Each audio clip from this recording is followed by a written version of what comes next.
42 000 véhicules par jour empruntent la voie sur Berge, rive droite. Mathieu Rouault, c'est votre arrêt sur Info. Pourquoi ? Parce que vous savez que l'été, alors je m'adresse aux Parisiens, mais je m'adresse aussi aux provinciaux qui viennent à Paris en visite. L'été, on ne peut pas circuler avec sa voiture. Bon, rive gauche, c'est fini, mais rive droite non plus, parce qu'il y a Paris-Plage. Oui, mais à partir du 21 août terminé, on ne pourra plus jamais circuler rive droite avec sa voiture. La voie sera définitivement fermée aux automobilistes.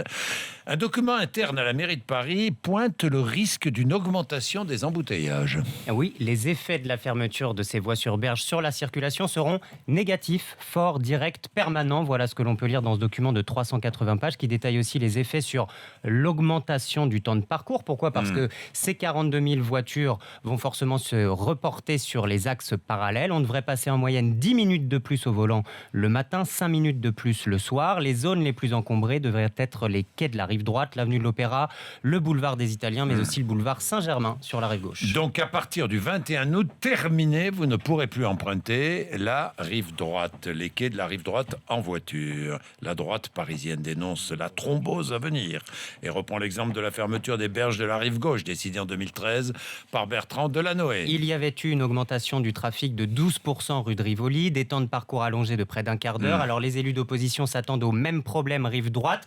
Faux, répond Anne Hidalgo, qui, elle, table sur une évaporation de la circulation. Elle s'appuie sur les travaux d'un urbanisme qui a étudié le phénomène à New York, San Francisco ou à Séoul. Et il dit qu'à chaque fois que des voies sont fermées dans les grandes villes, eh bien, le trafic a tendance à diminuer de façon générale. En clair, les automobilistes préfèrent prendre leur abonnement au transport en commun plutôt que de passer des heures dans les bouchons.